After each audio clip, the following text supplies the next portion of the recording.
पहले मंत्री जी एक बार फिर से आपका स्वागत करना चाहूंगा और पहला छोटा सा रिएक्शन जो है मैं सहकारिता विभाग को लेकर आपसे करना चाहूंगा।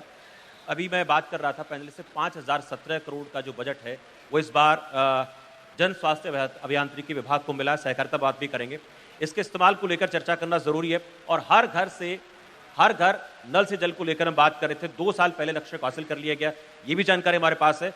लेकिन इसके साथ साथ एक और चैलेंज आता है, साफ पानी स्वच्छ पानी को लेकर चर्चा हम कर रहे थे। फिर भी चाहूंगा कि आपके मुंह से लोग सुनना चाहते हैं कि इन तमाम चीजों पर कब तक पार हम पालेंगे।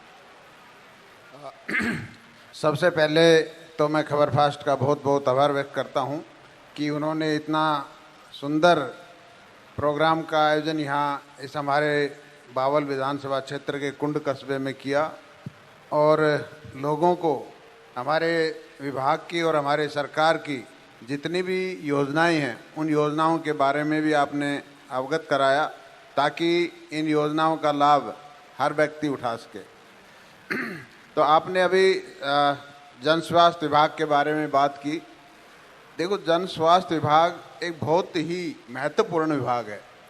मैं तो कई बार माननीय मुख्यमंत्री जी से कहता रहता था पहले भी कि हमें सबसे ज़्यादा बजट एक बार जन स्वास्थ्य विभाग को दे देना चाहिए, क्योंकि जन स्वास्थ्य विभाग अगर हमारा ठीक काम करेगा, अगर लोगों को हम स्वच्छ जल उपलब्ध करवा सकेंगे तो जितनी भी वाटर बोर्न डिजीज़ हैं, चाहे वो जॉन्डिस हो, चाहे वो डायरिया हो, चाहे वो कोलरा हो, चाहे टाइफाइड हो, जितनी भी हमारी ये वाटर बोर्न डिजीज़ हैं ये कम हो जाएंगी। और जब ये कम होंगी तो जो हेल्थ का बजट है वो ऑटोमेटिक कम हो जाएगा, क्योंकि हमारा हेल्थ का बजट बढ़ जाता है, बीमारियों की वजह से हेल्थ का बजट बढ़ जाता है। अगर हम स्वस्थ रहेंगे तो एक तो बीमारियों में हमारा खर्चा कम होगा, दूसरा हम स्वस्थ रहेंगे तो अच्छा काम कर सकते हैं, अच्छा हमारी इकोनॉमी भी इससे बढ़ेगी, क्योंकि स्वस्थ आदमी ही कमा सकता है, बीमार आदमी तो खर्चे खर्चे मांगता है, चाहे फैक्ट्री हो चाहे आदमी हो। तो ये एक तो सबसे बड़ी बात है कि हमारा जो जन स्वास्थ्य विभाग है बहुत महत्वपूर्ण है। और जहाँ तक आप स्वस्थ जल की बात कर रहे हो, जो नल से जल, जो माननीय प्रधानमंत्री नरेंद्र भाई मोदी जी ने जो नल से जल का जो एक मिशन शुरू किया हुआ है, और उस मिशन के तहत हरियाणा एक ऐसा प्रदेश है जिसने 2022 के अंदर, वैसे तो देश के अंदर 2024 तक इसका टारगेट रखा हुआ है, लेकिन हरियाणा ने 2022 में ही जो हर घर नल से जल का जो मिशन था उसको पूरा कर चुके हैं। और उसके साथ साथ स्वच्छ जल के लिए हमारी जितने भी हर ज़िले पर लेबोरेटरीज हैं, उसके अंदर वाटर की टेस्टिंग होती है, और सारी NABL हैं हमारी, जितनी भी हमारी जो लैब हैं वो भी क्रेडिटेड हैं। तो उससे जो स्वच्छ जल हम लोगों को दे पा रहे हैं। और ख़ासकर जो दक्षिणी हरियाणा का जो क्षेत्र है, इस क्षेत्र के अंदर जो वाटर लेवल है काफ़ी नीचे, डार्क जोन इसको कहा जाता है, और नहरी पानी भी हमारे पास बहुत कम आता है क्योंकि टेल पर यह है। तो मैं माननीय मुख्यमंत्री जी का भी बहुत बहुत आभार व्यक्त करता हूं कि जब 2014 के अंदर हमारी सरकार आई पहली बार, तो माननीय मुख्यमंत्री जी ने 143 करोड़ रुपए सिर्फ नहरों के रिनोवेशन, उनके जितने भी मोटर वगैरह ख़राब हैं, उनके कोई बिजली के कोई इक्विपमेंट ख़राब हैं, उन सबको ठीक करने के लिए लगाए। और आज हमारा टेल तक पानी पहुंचने का काम माननीय मुख्यमंत्री जी ने किया। पहली सरकार है, इससे पहले कभी भी मेरे ख्याल से टेल पर पानी नहीं आया। और जहाँ तक पीने के पानी की बात है, पीने के पानी यहाँ, जब मैं 2014 में यहाँ चुनाव के टाइम लोगों से वोट की अपील करने आता था, तो उस टाइम माताएं बहनें मेरे पास सामने गिलास लेके आती थी पानी का, और ये कहती थी आप इस पानी को पी के देखो। और वास्तव में वो पीने के लायक पानी नहीं था। इस क्षेत्र में जहाँ हम बैठे हैं, इस क्षेत्र की बात कर रहा हूँ मैं, वो पानी पीने लायक नहीं था। और जब जनता ने हमें मौका दिया, जनता का आशीर्वाद हमें मिला, और जनता के आशीर्वाद की ताकत से, और माननीय मनोहर लाल जी ने ये विभाग मेरे को पिछली योजना में, जन स्वास्थ्य विभाग पिछली योजना में जैसे मेरे पास था, तो हमने सबसे पहले यहाँ पानी की समस्या को ख़त्म किया। और बावल विधानसभा क्षेत्र में लगभग 400 करोड़ रुपए का यहाँ इन्वेस्टमेंट करके हमने हर घर स्वच्छ पानी देने का काम किया। आज बावल विधानसभा का एक भी घर ऐसा नहीं है जहां पर नहरी पानी पीने के लिए नहीं हो। और अहम बात कही है मंत्री जी ने, हर घर तक नल से जल पहुंचाया, बहुत अहम काम है। और इस इलाके को लेकर तो अक्सर एक बात कही जाती है कि यहाँ इस इलाके के साथ साथ प्रदेश के और भी कुछ जिले ऐसे हैं जहां पर पानी पाताल में चला गया है, और ऐसे हालात में भी लोगों को स्वच्छ पानी मुहैया कराना ये बहुत बड़ी बात है। इसके लिए एक बार तालियां मंत्री जी के लिए हो जानी चाहिए। पर इसके साथ साथ एक चीज और मैं ऐड करना चाहूंगा, स्वच्छ पानी जो है, जहरीला पानी लोगों तक ना पहुंचे, इस पर काम करने की कहीं ना कहीं जरूरत सरकार को नजर आती है, आपके डिपार्टमेंट को नजर आती है। देखो, इसके लिए अभी बताया ना मैंने कि हम सभी जिलों में लेबोरेटरीज, सब डिवीजन लेवल पर लेबोरेटरीज खोलेंगे ताकि इनका टेस्टिंग हो, और पानी की जो गुणवत्ता है उसके बारे में भी हम प्रयास कर रहे हैं। और यहाँ मैं दक्षिणी हरियाणा की ज़्यादातर दक्षिणी हरियाणा में पानी की कमी थी, तो हमने नांगल चौधरी, उधर सतनाली में भी हमने नाबार्ड की सहायता से 125 करोड़ रुपए की लागत से वहाँ पानी के लिए किया, और अभी उनका उद्घाटन भी माननीय मुख्यमंत्री जी ने 2-4 महीने पहले किया था। इसी तरह हमने अटेली हल्के के अंदर 125 करोड़ रुपए, 114 करोड़ रुपए अटेली हल्के में दिए, उनमें भी 55 गाँवों को उसकी सुविधा मिली। और नांगल चौधरी के अंदर जो 40 लीटर पर कैपिटा के हिसाब से जो सप्लाई मिलती थी, उसको 70 लीटर पर कैपिटा के हिसाब से हमने किया, और उसको भी 100 करोड़ रुपए हमने दिए। इसी तरह पलवल के अंदर हमने 185 करोड़ रुपए की लागत से रेन्यूअल स्कीम का शुरुआत की, और उसका उद्घाटन भी हो चुका है। इसी तरह हमने 262 करोड़ रुपए की लागत से फिरोजपुर झिरका में रेन्यूअल स्कीम का शुरुआत की थी, और वो अभी उद्घाटन के लिए तैयार है, लगभग जल्दी उसका भी उद्घाटन करेंगे। तो पूरे प्रदेश के अंदर जितने भी पब्लिक हेल्थ के समस्याएं थी, पानी की जो समस्याएं थी, वो हमने दूर की हैं। और आगे भी माननीय मनोहर लाल जी के कुशल नेतृत्व में, उनके डायरेक्शन में हम पब्लिक हेल्थ में बहुत अच्छा काम करने जा रहे हैं। लोगों को उनकी सेहत ठीक रहे, स्वच्छ पानी मिले, और इसके साथ साथ पब्लिक हेल्थ का जो STPs हैं, जो हमारे शहर हैं जिनके अंदर सीवरेज की सुविधा भी देना हमारा पब्लिक हेल्थ का ही काम है। और पब्लिक हेल्थ के जरिए हम हर शहर में STPs बना रहे हैं, और STPs से जो वेस्ट वाटर, ट्रीटेड वाटर निकलता है, उस ट्रीटेड वाटर को इरिगेशन में, इंडस्ट्री में और गार्डनिंग वगैरह में, हॉर्टिकल्चर वगैरह में उसको कैसे यूज़ किया जाए, उसकी भी योजना इस बजट के अंदर हम कर रहे हैं, ताकि जो हमारा नहरी पानी है, जिसको हम और कामों में, जो मैं भी बताया, इन कामों में यूज़ करते हैं, वो एक तरह से वेस्ट होता है, तो वो जो नहरी पानी हमारा इससे बचेगा, क्योंकि हम ट्रीटेड वाटर से हम इरिगेशन में या आपके हॉर्टिकल्चर में या इंडस्ट्रीज में उसको यूज़ करेंगे। तो ये भी हमारा इसमें प्रोजेक्ट है। और उसके साथ साथ स्टॉर्म वाटर, जहाँ बरसात के टाइम में शहरों में पानी भर जाता है, उसको भी निकालने का काम पब्लिक हेल्थ का है। तो स्टॉर्म वाटर पे भी माननीय मुख्यमंत्री जी एक मीटिंग लेते हैं हर साल, और उसमें ये फ्लड कंट्रोल बोर्ड की, उसमें इसमें हम इसका काम करते हैं। तीसरा जो हमारी और स्कीमें हैं, जैसे पब्लिक हेल्थ की, जैसे पानी साफ मिले, क्लोरिनेशन वगैरह, इसका भी हम ध्यान रखते हैं।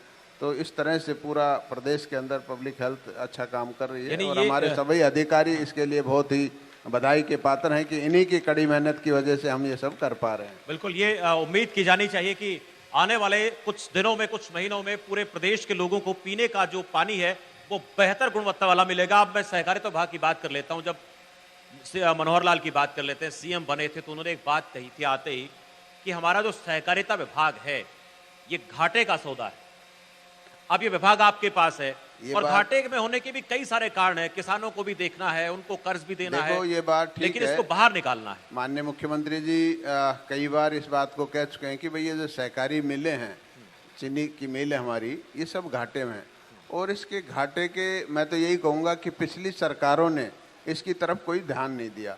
अभी माननीय मनोहर लाल जी जब से मुख्यमंत्री बने हैं, उन्होंने आते ही सबसे पहले जो हमारी 10-11 शुगर मिल्स हैं, कोऑपरेटिव शुगर मिल्स हैं, उनकी सबकी कैपेसिटी बढ़ाई है। पहले आपने देखा होगा कि इससे पहले जो हमारे किसान थे वो यूपी के अंदर जाके गन्ना की पिराई करवाते थे, और जब यूपी में गन्ना की पिराई करवाते थे तो उनके बेचारों की पेमेंट भी नहीं मिलती थी। लेकिन आज हमारे प्रदेश के अंदर सभी मिलों की हमने कैपेसिटी बढ़ाई है। अभी पानीपत के MD बता रहे थे कि अब 5000 की TCD की मिल लगी है पानीपत के अंदर, पिछले साल ही उसका उद्घाटन हुआ। इसी तरह करनाल की कैपेसिटी बढ़ाई है, पलवल की बढ़ाई है, जींद की बढ़ाई है, गोहाना की बढ़ रही है, असंध में नया शुगर मिल बन रहा है। तो ये सारी कैपेसिटी बढ़ाने की वजह से किसानों को जो दिक्कत थी कि दूसरे प्रदेश के अंदर गन्ना क्रश करवाते थे और उसकी पेमेंट भी नहीं मिलती थी, तो ये सरकार इसके लिए कर रही है। दूसरा, जैसे माननीय अमित शाह जी कई बार कहते हैं कि भाई खाली चीनी बनाने से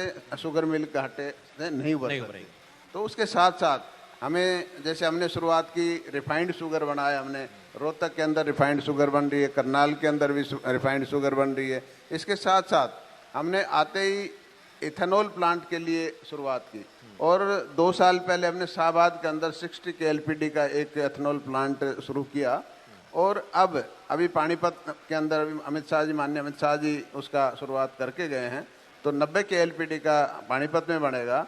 उसके साथ हमने छोटी मिल्स हैं उनको क्लबिंग किया है, जैसे करनाल को असंध के साथ कर दिया, कैथल को जींद के साथ कर दिया और इसी तरह से रोहतक को गोहाना के साथ कर दिया। तो इन सब को मिला करके हम सभी शुगर मिल्स के अंदर एथेनॉल प्लांट लगाने जा रहे हैं और उसके साथ साथ कंप्रेस्ड बायोगैस के प्लांट भी हम लगा रहे हैं और इसके बिजली का कोजनरेशन भी हम पानीपत में, शाहबाद में बिजली भी पैदा हो रही है, गोहाना में, रोहतक में। और इसके साथ साथ जो हमारा जो बगास है, वो बगास से हमने ब्रैकेट बनाने का भी काम किया है। कैथल के अंदर हमने पायलट प्रोजेक्ट शुरू किया है जिससे हमारा जो बगास है जो किसी काम का नहीं है उसके हमने ब्रैकेट्स बनाए हैं, जैसे फ्यूल ब्रैकेट्स बनाए, तो वो जैसे आपके कोयले की जगह उसको काम कर सकते हैं और उसकी कीमत भी ज़्यादा होती है, तो इससे भी जो हमारी मिल हैं उसका इनकम बढ़ती है। तो ये सारे हम करेंगे तभी जाके शुगर मिल्स घाटे से उभर पाएंगी और ये शुरुआत स्टेज है। अभी तो हम खर्चा कर रहे हैं, अभी खर्चा जब करेंगे और जब ये सारी चीज़ें लाइन पे आ जाएंगी तो उसके बाद धीरे धीरे ये शुगर मिल्स माना जाना चाहिए, क्योंकि लोग बहुत आतुर होते हैं, मंत्री से बात सुनना चाहते हैं, सीएम से सुनना चाहते हैं कि भाई कितना वक्त लग सकता है, क्योंकि लगभग 8 साल का वक्त आपके पास था। देखो हमने अपने प्रयास निरंतर हम प्रयास पॉजिटिव कर रहे हैं और ये कब तक होता है ये नहीं है, लेकिन किसान को सरकार ने जब से हमारी सरकार आई है आपने कहीं नहीं सुना होगा कि गन्ना किसानों ने कहीं पेमेंट के लिए धरना दिया हो, भी हमारी पेमेंट नहीं मिल रही। हम समय पर किसान की पेमेंट करते हैं और उसके लिए माननीय मुख्यमंत्री जी लोन देते हैं, विदाउट गारंटी के लिए लोन देते हैं और वो लोन समय पर किसानों की पेमेंट हो इसका ध्यान रखते हैं। तो आज हमारा कोई किसान ये नहीं कह सकता कि हमारे को गन्ने की पेमेंट नहीं मिली हो। तो किसानों का हम ध्यान रखते हैं, बाकी धीरे धीरे ये घाटे से उभरेंगी, एकदम नहीं उभर पाएंगी। दूसरा ये भी था कि हमने जैसे हमारी जो शुगर मिल्स हैं इसके अंदर मैनेजमेंट में भी थोड़ा गड़बड़ थी, उसको भी हमने ठीक किया है कि जो कई बार मेंटेनेंस में कई पार्ट्स ऐसे होते हैं जो काम चला सकते हैं उनको बेवजह से बदल दिया जाता था, तो फिजूल खर्ची कह सकता हूँ मैं उसको, फिजूल खर्ची बढ़ जाती थी। तो उसको भी हमने एक कमेटी बनाई है और 3-4 MDs को मिला करके, और वो MDs देखेंगे कि भाई ये पार्ट बदलने लायक है कि नहीं, ये पार्ट जेन्युइन भी है कि नहीं। कई बार पैसे तो अच्छी कंपनी के ले लिए जाते हैं और पार्ट गलत लगा दिया जाता है, तो इन चीज़ों पर भी हमने चेक किया है, तो इससे भी काफ़ी कंट्रोल इसके अंदर हुआ है। इसी तरह हमने पलवल, मैम और कैथल के अंदर गुड़ बनाने का काम भी शुरू किया पिछले 2 साल से, उससे भी जो मिल की है इनकम बढ़नी है शुरू हुई है। तो कई चीज़ें हमने शुरू की हैं ताकि इन शुगर मिल्स को घाटे से उभारा जाए। यानी ये कह सकते हैं कि बदलाव आते हैं, उनमें थोड़ा वक्त तो लगता है, पर उसके लिए हम सबको तैयार रहना पड़ेगा। सवाल अब पैक्स को लेकर मैं बात करना चाहूंगा। अब केंद्रीय गृह मंत्री की बात कर लेते हैं या केंद्रीय सहकारिता मंत्री अमित शाह की बात हम करते हैं। हरियाणा में आते हैं और अब तक 65,000 पैक्स हैं और अगला जो टारगेट है 2 लाख तक लेकर जाना है।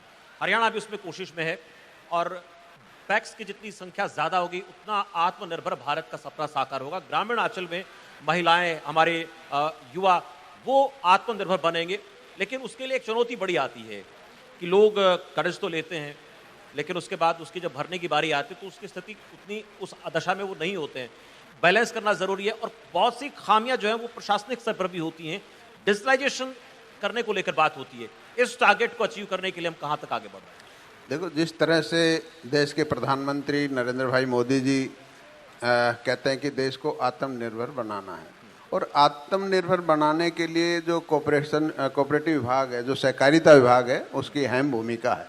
और इसकी अहमियतता को देखते हुए देश के अंदर पहले जो ये सहकारिता विभाग कृषि विभाग के साथ अटैच था, इंडिपेंडेंट नहीं था, तो देश के प्रधानमंत्री ने इसको अलग किया और उसके बाद अमित शाह जी जैसे अनुभवी मंत्री को इसका जुम्मा दिया, ताकि जो हमारा किसान है, मजदूर है, ये सहकारिता विभाग के जरिए जुड़ करके अपना आत्मनिर्भरता की तरफ बढ़े। और उस आत्मनिर्भरता के लिए जितने भी हमारे पैक्स हैं, जो प्राइमरी यूनिट है हमारी, उससे किसानों को लोन मिलता है, बीज मिलता है, खाद मिलता है। लेकिन खाली हमारी जो पैक्स हैं, इनको हम सिर्फ खाद, बीज और लोन देने तक सीमित नहीं रखेंगे। और माननीय अमित शाह जी ने अभी कहा कि हम ये चाहते हैं कि हर गांव के अंदर पैक्स खुले और पैक्स की जो मल्टी सर्विस सेंटर बनाने की जो माननीय अमित शाह जी ने कहा है कि हम इसको कंपनी एक्ट के तहत इनकी रजिस्ट्रेशन करेंगे। और केंद्र सरकार ने इनके बाईलाज भी बदले हैं और बाईलाज बदलने के बाद इनको मल्टी सर्विस सेंटर बनाया जाएगा। और उसके बाद जो भी हमारे एफेड के हैं, डेयरी के हैं, शुगर फेड के हैं या और कोई प्रोडक्ट हैं, वो सब प्रोडक्ट यहाँ बिकेंगे। और इसके अलावा जो हमारी एफपीओज हैं, जो हमारे एग्रीकल्चर इंफ्रास्ट्रक्चर 1 लाख करोड़ का जो बजट माननीय मुख्य प्रधानमंत्री जी ने दिया है और 3900 करोड़ हमारे हरियाणा के हिस्से में भी वो आया है। तो उससे जो किसानों की जो सुविधाएं हैं, जैसे एफपीओज बनाएं, एफपीओज कुछ भी कर सकता है, फिर एफपीओ अपने किसानों की जो फसल है वो लेके बेचे, वो अपनी गैस एजेंसी भी खोल सकता है, अपने गोडाउन भी खोल सकता है, कोल्ड स्टोरेज भी खोल सकता है, तो ये फूड प्रोसेसिंग यूनिट भी खोल सकता है। और उसको सिर्फ 3% मेरे ख्याल से 3% के इंटरेस्ट पर उसको ब्याज पे वो लोन मिलेगा। तो किसानों के लिए जिस तरह से सरकार सोचती है कि किसान की आमदनी बढ़े, हर तरह से सरकार प्रयास करिए। और देश के प्रधानमंत्री नरेंद्र भाई मोदी जिस तरह से हर 3 महीने बाद आप किसान सम्मान निधि देते हैं 6,000 रुपये साल की, और किसानों को जो सब्सिडी देते हैं, खाद के अंदर सब्सिडी देते हैं, और फसल जो हमारा भूमि का सॉयल हेल्थ कार्ड के जरिए उनको कितने पानी की, कितने खाद की, कितने उसकी ज़रूरत पड़ती है, सारी चीज़ें किसान की आमदनी बढ़ाने के दिशा में यही काम है। अब एक बावल को लेकर चर्चा कर लेते हैं। मैं